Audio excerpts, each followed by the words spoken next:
بسم اللہ الرحمن الرحیم۔ دوستوں، امجد رائچ اپنے یوٹیوب چینل سے آپ سے مخاطب ہے۔ شہباز شریف صاحب کی ضمانت ہم سب کے لیے، پوری قوم کے لیے، چونکہ پوری قوم کے وہ لیڈر ہیں اور پوری قوم یہ چاہتی ہے پاکستان کی،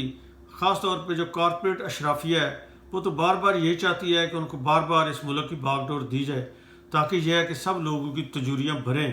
تو ان کی ضمانت سب کے لیے مبارکباد کی پوری قوم مستحق ہے۔ میں دوستو یہاں جو بات آپ سے کرنا چاہتا ہوں وہ یہ چاہتا ہوں، بتانا چاہتا ہوں جو میرے ذاتی تجربے، ذاتی علم میں چیزیں ہیں کہ پاکستان کی اشرافیہ امیر کیسے ہوتی ہے، اور خاص طور پہ اس میں ایک کیس سٹڈی کے طور پہ وہ بھٹو فیملی یعنی زرداریز وہ بھی لیے جا سکتے ہیں، اور بہت سی جہانگیر ترین تو چلے آپ کے سامنے بہت ڈسکس ہوئے پچھلے کچھ مہینوں میں، میاں منشا کی مثال ہے وہ لیے جا سکتے ہیں۔ پولیٹیکلی ہر ایم این اے، ہر ایم پی اے کو لیا جا سکتا ہے، اس میں چھوٹے سے چھوٹا جو ان کو کونسلر یا ناظم ہے اس کی بھی مثال لی جا سکتی ہے۔ تو بل کیس سٹڈی آپ کسی بھی جگہ سے شروع کر دیں، آپ کو بے شمار پاکستان کی دھرتی کے اوپر ایسی سینکڑوں بلکہ کہہ لیں کہ شاید ہزاروں میں ایسی سٹوریز ہیں کہ لوگ کس طریقے سے امیر ہوتے ہیں۔ میں اس میں چونکہ شریف فیملی زیر بحث ہے اس وقت، اپنے اسی حوالے سے یہ جو ضمانت کا معاملہ ہوا ہے، جو گزشتہ روز ان کے میاں شہباز شریف کے گھر پہ لا انفورسمنٹ ایجنسیز نے ان کی گرفتاری کے لیے چھاپہ مارا، تو یہ اور ایشو زیادہ ہارٹ ایشو ہو گیا ہے۔ تو چلیے ہم ذرا شریف فیملی کے حوالے سے یہ دیکھ لیتے ہیں کہ شریف فیملی کس طرح امیر ہوئی، بلکہ اس میں سے بھی اگر آپ دیکھیں تو شہباز شریف کی فیملی کس طریقے سے امیر ہے، نواز شریف کو بھی چھوڑ دیں، باقیوں کو بھی چھوڑ دیں۔ دیکھیں وہ چیزیں جن کا مجھے ذاتی طور پہ پتہ ہے، میں بالکل حاجی صاحب جو مرضی کہتے رہیں اور ان کے سپورٹر جو مرضی کہتے رہیں، ان سے معذرت کے ساتھ میں ذاتی طور پہ میرے ذاتی علم میں ہے کہ جب شہباز شریف صاحب کچھ بھی نہیں تھے، ان کے بھائی پنجاب کے وزیر اعلیٰ تھے، پھر اوپر وہ وزیر اعظم بن گئے، تو وہ جو دور تھا 8 سال کا، ان میں اعلیٰ حضرت کیا کرتے رہے، اور یہ ایسے بھی ہوتا رہا مبینہ طور پر میں کہہ دوں گا قانونی تحفظ کے لیے، ورنہ یہ مجھے پورا پتہ ہے کہ میں ان لوگوں کو بھی جانتا ہوں کہ یہاں تک کہ وہ لوگ آ کے مثلا چنگیوں کے ٹھیکیدار، اس زمانے میں بہت بڑا یاد ہوگا آپ کو، راوی کے ٹھیکے کا بہت بڑا ایشو تھا، ٹول ٹیکس کا، اور بہت سے دریاؤں کے اوپر یا بہت سے جب ضلعوں میں داخل ہوتی تھی ٹریفک تو وہاں پہ بھی چنگی اور دوسرے ٹیکس والے ہوتے تھے۔ تو اعلیٰ حضرت جو ہے شہباز شریف صاحب کے پاس میں ایسے لوگوں کو جانتا ہوں جو نقد کیش لے کے آتے تھے اس زمانے میں، اور وہ کہ جی جا کے ان کو ادا کریں، اس کے بدلے میں کسی کا ٹھیکہ اگر 1 سال کا ہے تو وہ کئی سال بغیر نئے ٹھیکے کے وہ اس کو سنبھالے رکھتا تھا کنٹریکٹ کو، یا اگر اسی میں ہی اس کا کنٹریکٹ ہے تو اس کے اوپر بھی وہ بغیر کسی فردر اکاؤنٹیبلٹی کے یا ریویژن کے اسی مرضی کے ریٹ وہ بڑھا لیتا تھا ٹھیکہ ہونے کے بعد، اور اس کو اجازت ہوتی تھی گورنمنٹ کی طرف سے صرف اپنے حصے کی جو کمیشن اس نے اوپر دینی ہوتی تھی وہ آ کے خود پرسنلی لوگ دیتے تھے، اور میں ایسے لوگوں کو جانتا ہوں۔ پھر یہ ہے کہ دوستو دیکھیں یہ ہمیں پتہ ہے، میں چونکہ اس عرصے میں ایڈیٹر رہا ہوں، رپورٹر رہا ہوں، ایڈیٹر رہا ہوں، بیورو چیف رہا ہوں، ڈائریکٹر رہا ہوں ٹی وی میں، اینکرنگ، کالم نگاری، میں نے سب کچھ کیا اسی 90s اور اگلے یہ جو دور ہے اس میں، تو بہت کلوز چیزیں دیکھی ہیں۔ میں ایسے واقعات کا بھی گواہ ہوں یا مجھے پتہ ہے ایسی چیزوں کا۔ مثلا 2008 میں جب شہباز شریف صاحب وزیر اعلیٰ بنے تو اس وقت دونوں بھائیوں میں آپس میں جائیداد کی تقسیم کے معاملات تھے، لیکن یہ ہمارے ذرائع نے اس وقت ہمیں بتایا کہ بڑے بھائی صاحب نے چھوٹے بھائی کو کہہ دیا کہ بھئی تمہیں پنجاب کی گورنمنٹ نہیں دے دی، تو اس میں پھر طے یہ ہوا دونوں بھائیوں میں کہ جو بڑے بھائی کے بیٹے ہیں یا ان کے داماد ہیں ان کا کوئی عمل دخل نہیں ہوگا پنجاب میں، اور پنجاب میں جو کریں گے شہباز شریف صاحب یا ان کے بیٹے ہی حمزہ اور سلمان وہی کریں گے جو کریں گے، ایکسکلوسیو رائٹس پنجاب کے ان کو دے دیے گئے۔ اس کی وائلیشن بھی ہوئی، کیپٹن صفدر صاحب نے اس کی وائلیشن کی، اور چودھری عبدالغفور صاحب تھے منسٹر جیل خانہ جات کے، ان کے ساتھ ان کی بڑی دوستی تھی اور ان کے فارم ہاؤس پہ بھی جاتے تھے۔ آپ جا کے چودھری عبدالغفور سے بہت سے لوگ اگر پوچھیں گے وہ بتا بھی دیں گے، مجھے یقین ہے اس بات کا کہ وہ بتا دیں گے، اور یا ان کے کسی اور ذریعے سے آپ پتہ کر سکتے ہیں کہ ایسے واقعات ہوئے کہ پھر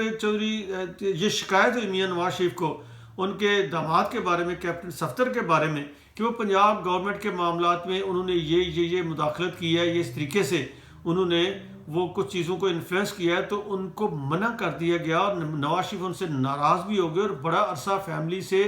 ان کو ایک طرح سے کہہ لیں کہ دور رکھا گیا. وہ ان کی فوٹو تب بھی نہیں آئی تھی جب ان کی بیٹی کی شادی ہوئی چودھری منیر کے بیٹے سے. آپ کو یاد ہوگا جو کارڈ تھا انویٹیشن کارڈ, اس پہ بھی کیپٹن صفدر کا نام نہیں تھا. دوستوں کو جن لوگوں کو یاد ہوگا اگر تو کارڈ ان کو اگر ریسیو ہوئے تھے انویٹیشن, اس حد تک ان کو فیملی سے یہ اس وائلیشن کی وجہ سے دور کر دیا گیا. اس دور میں آپ کو یاد ہوگا 2008 سے 13 تک پنجاب میں مریم نواز ہوں, حسین نواز ہوں, حسن نواز ہوں یا کیپٹن صفدر, ان کا کوئی عمل دخل نہیں تھا. 2013 کے بعد اوپر گورنمنٹ بن گئی, میاں نواز شریف کی بھی پرائم منسٹر وہ بن گئے, تو پھر ظاہر ہے کہ جو سینٹر کے ایکسکلوسیو رائٹس تھے وہ میاں نواز شریف کی فیملی کے پاس چلے گئے, اور جو مرضی انہوں نے وہاں پہ کیا. وہاں شہباز شریف اور ان کی بیٹوں کا کوئی عمل دخل نہیں تھا, یا ان کے داماد کا بھی ایون کوئی عمل دخل نہیں تھا. پنجاب ان کے پاس رہا اور مرکز ان کے پاس رہا. اس لیے جتنے بھی آپ دیکھتے ہیں کہ نیب کے مقدمات بنے, یہ چیزیں باہر آ رہی ہیں, سامنے آ رہی ہیں, جو الزامات سامنے آ رہے ہیں, وہ میاں نواز شریف کی فیملی اور ان کے بچوں کے بارے میں جو بھی ہے وہ سارا اس کا تعلق مرکز سے ہے. اور شہباز شریف اور ان کی فیملی یا ان کے بیٹے بیٹیوں داماد کے جو معاملات سارے ہیں ان کا تعلق پنجاب سے ہے. چونکہ یہ ایکسکلوسیو رائٹس انہوں نے انجوائے کیے ہیں اس پیریڈ میں دونوں جگہ پہ علیحدہ علیحدہ. مجھے دیکھیں ذاتی طور پہ میں اس بندے کو جانتا ہوں, اس بندے کو جو بندہ سپوز ایک ہی مثال میں آپ کو دے دوں, باہر ان کی جو فارن انویسٹمنٹ ہوتی تھی آپ کو پتہ بھی نہیں ہوگا, اور نیب کو بھی نہیں پتہ, اور عمران خان کو بھی نہیں پتہ, کسی بندے کو اس کا نہیں پتہ. میں جانتا ہوں ذاتی طور پہ کہ آسٹریلیا میں کون بندہ تھا جو 2008 سے آنورڈ حمزہ شہباز شریف کی اور احد چیمہ کی انویسٹمنٹ کرتا تھا, جو یہ جتنے پیسے تھے وہاں پہ منی لانڈرنگ کے ذریعے بھیجتے تھے, اور مبینہ طور پہ وہ جو بندہ تھا وہ ان کے پیسے ریسیو کر کے وہاں پہ فیزیبلٹی بناتا تھا, پروجیکٹ ڈیولپ کرتا تھا, یا پرانا کو پروجیکٹ خریدتا تھا, جو بھی بزنس پروجیکٹ تھا وہ ڈیولپ کر کے ان کو بلاتا تھا, اور وہاں پہ یہ جسٹ جا کے سائن ان کرنے ہوتے تھے ڈیل کے اوپر, واپس آ جاتے تھے. لوگوں کو یہ بھی نہیں پتا ہوتا تھا کہ موصوف جو ہے وہ آسٹریلیا گئے ہیں یا واپس آئے ہیں. اس طریقے سے دنیا کے دیگر ممالک میں بھی آپ کو پتہ ہے کہ ان کی کہاں کہاں پہ انویسٹمنٹس ہیں.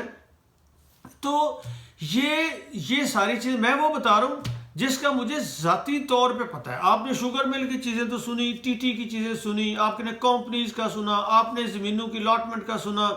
آپ نے اور بے شمار چیزیں, وہ تو پنجاب گورنمنٹ کے جو معاملات تھے وہ ساری آپ نے چیزیں سنی. آپ نے یہ بھی سنا ہوگا, یہی جو کہانی ہے اس کہانی میں یہ بھی شامل ہے, یہ ٹی ٹی اور یہ ساری کس طریقے سے پیسے اکٹھے ہوتے تھے. میں ذاتی طور پہ بھی ایسے لوگوں کو جانتا ہوں. میں سوچ چھوڑے پٹواری ایسے تھے, مثلا ضلع سرگودا کا ایک پٹواری ہے کہ وہ پٹواری ڈائریکٹ چیف منسٹر اور حمزہ شہباز کے ساتھ ڈائریکٹ تھا, اور اس پٹواری کا سب لوگوں کو پتہ ہے کہ وہ اس طرح کی طاقت اور پاور اور انفلوئنس اس نے انجوائے کیا اس دور میں 10 سالوں میں, کہ اس کے کہنے پہ ایسی بھی مثال ہے کہ سرگودا کا جو ڈی سی او تھا وہ ٹرانسفر ہو گیا, اور وہاں کا ڈی سی او یا کمشنر جو تھا وہ اس پٹواری کی خوشامد کرتا تھا. ایسی بھی مثالیں ہیں کہ ڈی سی او کسی نے پوسٹنگ لینی ہے D M G P S کے آفیسر نے, تو اس نے اس پٹواری کی منتیں کی کہ یار مجھے یہاں پہ لگوا دو, مجھے یہاں پہ لگوا دو, اور اس کا ایک ٹیلی فون کے اوپر فیصلے ہو جاتے تھے. تو یہ ایک نیٹ ورک جو تھا پورے, یہ میں ایک مثال دے رہا ہوں, اس سے آپ اندازہ لگا سکتے ہیں کہ پورے پنجاب میں کس طرح کا نیٹ ورک تھا, پورے پنجاب میں کیا ہو رہا تھا. تو یہ جو ساری چیزیں ہیں میں یہ بتانا یہ چاہ رہا ہوں, یہ تو عدلیہ کا کام ہے. دیکھیں یہ جو چارجز ہیں ہمیں بھی لوگوں نے بتائی یہ چیزیں, یہ ظاہر ہے مبینہ طور پہ ساری چیزیں ہوتی ہیں, الزامات ہوتے ہیں, لیکن وہ ایک بندہ میرے سامنے بیٹھ کے کہتا ہے جی کہ میں وہ بندہ ہوں, وہ دوستی یاری میں, کہ میں وہ بندہ ہوں جو انویسٹمنٹ کروا رہا ہوں, اور یہ پروجیکٹ میں نے کروائے ہیں, یا کوئی اور میرے سامنے آ کے اس طریقے سے بات کرتا ہے کہ میں ابھی 25 لاکھ میاں شہباز شریف کو دے کے آیا ہوں فلاں چنگیوں کے چکر میں, تو پھر وہ اور میرے پاس کوئی گنجائش نہیں کہ میں اس بندے کا یقین نہ کروں. باقی عدالتوں کا کام ہے کہ وہاں پہ جا کے, یہ اداروں کا کام ہے کہ وہ چارجز لگائیں, چلان پیش کریں, ملزم کو پیش کریں, جج جو ہے وہ ساری ایویڈنسز کو دیکھیں, اور اس کے بعد وہ فیصلہ کریں کہ سچ کیا ہے, جھوٹ کیا ہے, یا کیس بنتا ہے, سزا بنتی ہے, نہیں بنتی ہے. اس میں تو بہت آگے لوپ ہولز ہوتے ہیں, اس میں بہت پرابلمز ہوتے ہیں. ایسے جو وائٹ کالر کرائم ہے ان کو ثابت کرنا ہی عدالتوں میں بہت زیادہ مشکل ہوتا ہے. اس لیے پاکستان میں خاص طور پہ تو بالکل ہی بہت مشکل ہوتا ہے, چونکہ ان لوگوں نے جو لا آف ایویڈنس ہے اس کو اتنا زیادہ مشکل کر دیا ہوا ہے کہ وہاں پہ اس کی بنیاد پہ کسی کو پاکستان میں کارپوریٹ کرائم میں یا اس طرح کی منی لانڈرنگ میں یا منی کلیکشن میں کسی کو سزا دینا آلموسٹ امپاسبل ہے، آلموسٹ میں کہہ رہا ہوں امپاسبل ہے۔ اور ہاں آپ کسی پٹواری کو، کسی کانسٹیبل کو، کسی کلرک کو، کسی بہت چھوٹے کوئی انسپیکٹر لیول کا، وہ بھی غریب سا انسپیکٹر، امیر انسپیکٹر نہیں، اس کو تو آپ سزا دے سکتے ہیں،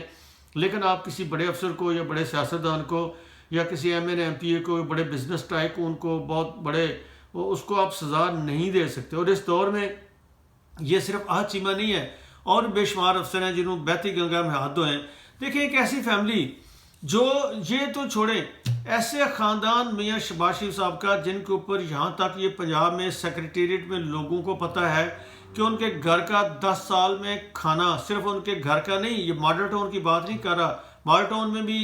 80H اور 96H کی بات نہیں کر رہا، بلکہ جاتی عمروں کا بھی، بلکہ ڈیفنس کے گھر جو ان کی بیگم صاحبہ کیمری گراؤنڈ، یا اور جو جہاں پہ ان کے کیمپ آفسز یا ان کے جو عارضی رہائش گاہیں تھیں، ان سب میں جو بھی کھانے مہمان ہوں یا گھر والے ہوں، ان کے سرکاری کنٹرولر جو تھا چیف منسٹر ہاؤس کا، اس سے جاتے تھے۔ اور یہاں تک بھی تھا کہ جب ان کی گورنمنٹ 2018 میں ختم ہو گئی اور کیٹیگر گورنمنٹ آ گئی، اس وقت اگر آپ کو یاد ہو یہ فیصلہ کیا گیا تھا کہ کچھ عرصہ کے لیے وہی جو آفیسرز ہیں، وہ چونکہ رمضان شریف اور سارا ایشو تھا کہ وہی کام کرتے رہیں گے۔ اور مجھے پتہ ہے کہ جو لاہور کی ڈسٹرکٹ ایڈمنسٹریشن تھی، جو پچھلی شہباز شریف کے لگائے ہوئے تھے آفیسر، جب تک اگلے الیکشن نہیں ہوگے 2018 والے جس میں عمران خان پرائم منسٹر بنے تھے، تب تک جو کھانا تھا شہباز شریف کے گھر کا اور یہی جو رہائش گاہیں ہیں، ان کا کھانا بھی وہ جو لاہور کی ڈسٹرکٹ پہلے کنٹرولر بھیجتا تھا جو چیف منسٹر اس کا،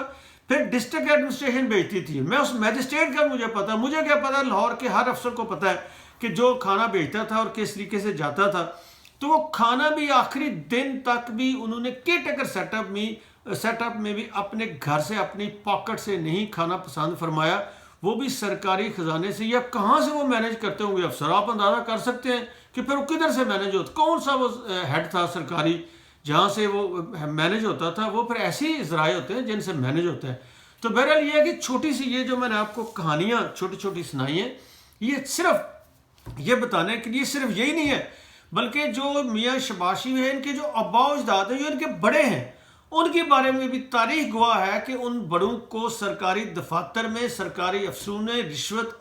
آفر کرنے کے نتیجے میں مارا، پھینٹیاں کھائیں انہوں نے رشوت آفر کرنے کے بدلے میں ایماندار افسروں سے، لیکن وہ پھر بھی باز نہیں آئے۔ اور ان کی جو ساری کی ساری دولت، نہ صرف ان کی بلکہ پنجاب کا ہر بڑا آدمی، پاکستان کا ہر دولت مند آدمی، اگر آپ اس کے اندر جائیں گے، ڈیپ انویسٹیگیٹ کریں گے، تو آپ کو پتہ چلے گا کہ ان کی دولت کا 90% حصہ جو ہے وہ سرکاری خزانے کو کہیں نہ کہیں سے چونا لگا کے بنایا گیا ہے۔ بہرحال یہ صرف میں آپ کے ساتھ شیئر اس لیے کر رہا ہوں کہ دوستو خاطر جمع رکھیں، پاکستان میں شاید ایسے ہی ہوتا رہنا ہے، چونکہ ہماری جو لا انفورسمنٹ ایجنسیز ہیں وہ اسی طریقے سے ایشوز کو ہینڈل کرتی ہیں، اور بہت مشکل ہوتا ہے کسی کو سزا ملے، ریلیف ہی دینا ہوتا ہے اس سسٹم نے۔ بہرحال ہمیں دعا کرنی چاہیے کہ پاکستان کو اللہ ترقی کے راستے پہ گامزن کرے اور اس راستے پہ لے جائے جو سیدھا راستہ ہے سب کے لیے، اور جو ترقی کا راستہ ہے جس میں ہماری آئندہ نسلیں بھی محفوظ ہوں۔ Thank you very much.